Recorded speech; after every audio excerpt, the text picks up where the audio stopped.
I became involved with PACM because I've always been conscious and very much aware of injustice and the plight of our people. So, and I have been of one of those people who feel that you're either part of the problem or you're part of the solution.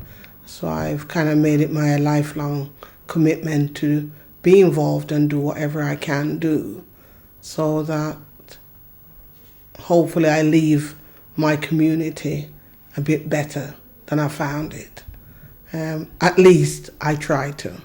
And so from in the late 60s, 70s, I've been involved at different levels in different activities, community, both on a community level and on a national level. And Nana Bonsu, really, through the Pan-African Congress movement, that's how I really got to know him. So you talk about my memories of him. He was a larger than life statesman, like father, elder. You know, he was, as you probably know, physically he was large, but so was his heart. You know, he had a big, big heart and a profound love and respect for human beings, not just his own people, but particularly in terms of African people. You know, there was that, he saw that need to do whatever he could. So that, again, he would leave the community better than he found it. I mean, obviously, the Pan-African Congress movement were a national organisation, and he headed up the Manchester branch, but also within the PACM, he was like the father, the statesman, the elder, the one that we all look to, you know, in terms of wisdom. You know, you have some people, they're old, but they have no wisdom, because wisdom is the application of knowledge. And he had that capacity to apply the knowledge in situations. And so over the years, when we've had events such as African Liberation Day, which we've held up and down the country, when it's in Manchester, Nana Bonsu would ensure that whatever resources he was able to galvanize to make sure it happened. And whether it was out of his own personal resources, it would happen because, as I said, he really had such a huge heart, you know, and so generous and that. So over the years, we've worked together, we've supported each other, you know, we've come up to events that he's put on, and he really, throughout his period in the PACM, was that stabilizing force, that reason, you know, he brought reason and sense to situations, and he was so well respected that, you know, when Nana Bonsu spoke, you listened, you know. Just a very, it was such a pleasure to have known him, and certainly on a personal level, you know, my life became enriched by knowing him. I learned a lot from him in terms of humility, in terms of love, in terms of decency, you know, and honesty and integrity. You know, those were some of the qualities he had. Like all other human beings, he had his shortcomings, but he was such a wonderful, and I can't put it any other way, because when I speak of him, I kind of think of the kind of love and respect that I had for my own parents, you know, and that's how I would speak of them. So, you know, I know our relationship there was a political, but he was just such a decent human being. Because, you know, there are people, they're in politics and they're good in politics, but they're not decent, you know, but he was. I would say Nana Bonsu lived Marcus Garvey's philosophy in terms of how he conducted himself. He was a strong believer in self-help. He had a passion for young people. You know, sometimes some of our elders, you know, demonize some of our young people and really don't have that relationship.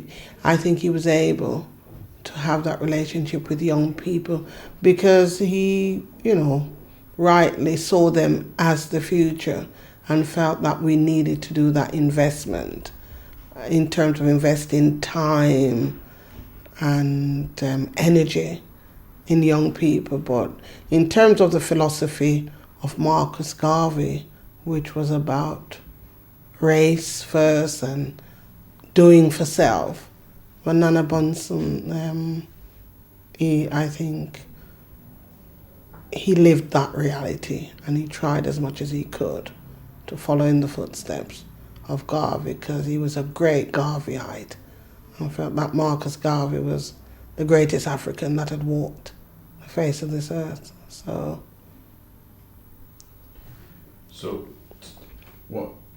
Is there any other special moments that you remember from Nana and that it has touched your existence now and why you do your work? Yeah, because as I said, for me, I feel that the greatest tribute I could pay to him is to continue to do whatever I can for my community. Okay, I'm not in Manchester in terms of the locality, but then, Nana Bonsu was the kind of person that was caught up in territory, in the territorial thing, the tribalism, whether you're from Manchester or Birmingham, or whether you're from Guyana or Jamaica or wherever part, the fact that you're an African, quite often your experiences were exactly the same, wherever we were. And therefore, the greatest tribute that I feel I can continue to pay to him is to do whatever I can do for as long as I can. And being here working in this environment in terms of working with our people and their experiences in mental health is part of that. We also have a Saturday school that I'm not as involved now, but my sister runs on a voluntary basis. That's about investing in young people. The Pan-African Congress movement, which, we're still very involved in, and I'm currently the chair. And we make sure that at least some of the basic programs continue, like African Liberation Day, the Kwanzaa celebrations, and bringing international speakers from all parts of the world so that they can come and share their knowledge and their experience with the African community in the UK. All that is continuing in the vein of the work which he started.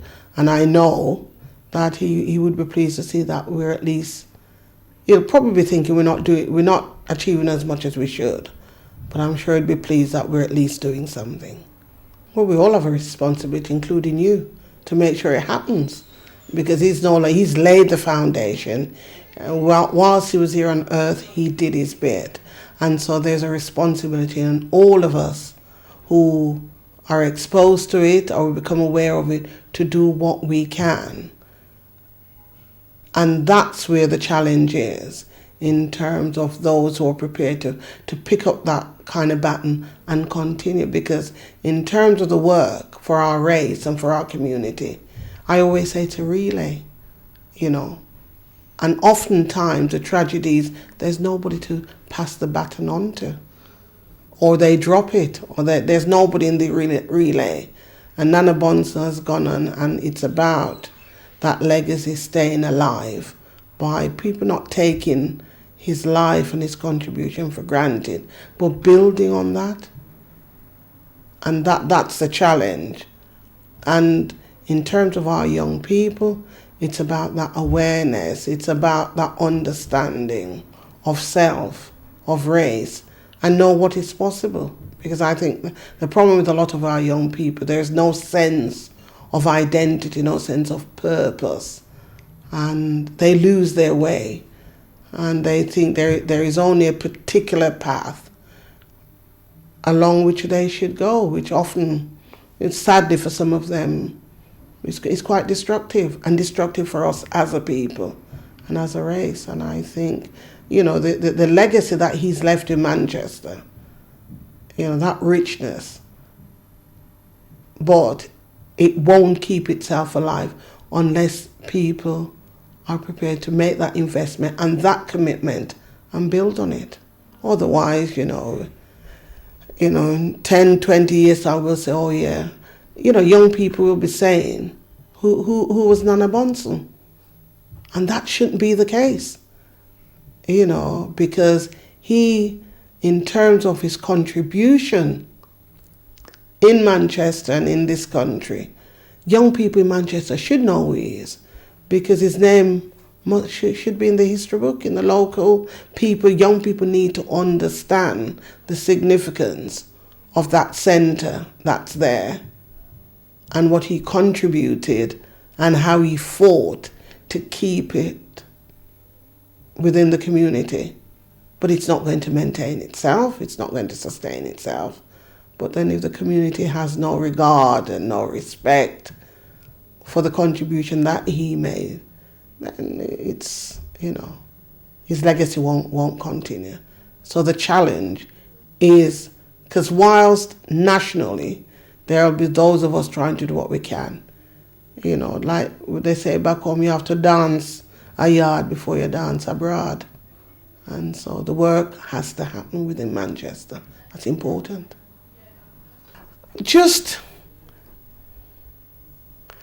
It must have been like in the 70s, 80s, because I was a young person there, and it was in the days of the kind of Black Power. It was spilling over from America, the Black Panther movement, and, there was different things happening here. And so we used to go on demonstrations, police brutality. A big, at the time, and I think this was the early 80s, and there was a conference at, I think it was Alexandra Palace with Bernard Cord. I'm not quite sure of the date. And it was around how the West Indian child is made educationally subnormal. A book written by Bernard Cord. And I remember going to a conference there, and this was about how particularly children from the Caribbean who came, including myself, who had joined my parents when I was about 13, when I came to this country, got put into a special needs class. There was no assessment. You were just put, because you'd come from the Caribbean, you'd be put in these ESN, educationally subnormal, it was called at the time. And Bernard Cord had been a teacher and had seen the injustice, and he'd written a book, and there was a conference. And I think that was where I probably met Nana Bonsu first. But I think what attracted, there was this huge African who stood out, because he had stature, being big and confident, and you could just see the love for his people oozing, and I think that was what attracted me. I thought, this is a father, this is, someone who is obviously committed, very knowledgeable, and I'm the kind of person I get drawn to people that I think I can learn from. If I'm with somebody, if I can't learn anything or improve my knowledge, and I don't like to waste time. And with Nana Bonsu, that was one of the things. He was so knowledgeable, and I just thought, this man can teach me, and I felt safe with him. I think that's very important as well. Say, as a woman, and there's an elder and there's somebody older than I felt that what I could learn, I could just get lots of knowledge from him, because he was so knowledgeable, so confident, and so committed. And I certainly know that he has inspired me, and he's helped to shape how I am, and in terms of whatever work I do for my community. And I feel I have a duty to him and to others who've kind of paved the way, because we stand on the shoulders of other people, They've built the foundation. We didn't just come and there was nothing there. Somebody else had made sacrifice, and he was one of those people. And I know he's made huge personal and family sacrifice in order to leave this legacy for the community. I think one of the main things would have been about a legacy, about having something or somewhere that's our own. Because you look throughout this country, other communities have something which they own, which they value, which they sustain. And sadly, we oftentimes will find more reasons why we shouldn't have anything than why we should. And Nana Bonsu was of that we have to do for self. So the driving force was about having that space, that safe space for our young people, for our elders, for our community. And I think that was what drove him to do all the investment and all the hard work. And that wasn't about whether you were from Guyana or Jamaica or Barbados. This was about, because you know, as we know, it just depended where the ship dropped us off. You know, we didn't have a say. You know, my foreparents didn't have a say that they went to Jamaica. That's just where they dropped them off. You know, so, and sometimes we hold on to these things, you know, it's sacred, you know, I'm a Bajan, I'm a Jamaican, as if we went there on a cruise ship or, you know, a jumbo jet by choice, you know. So he wasn't sacred about, yes, he was from Guyana, as I'm from Jamaica, and that's part of my history, but, you know, you can't be too sacred about it, because that's just where they decided to drop us off, for whatever reason. Nana Bonsu, and that was what I loved about him, you know. He wasn't into the tribalism business, you know, Jamaican and wherever you're from. It's about us as African people.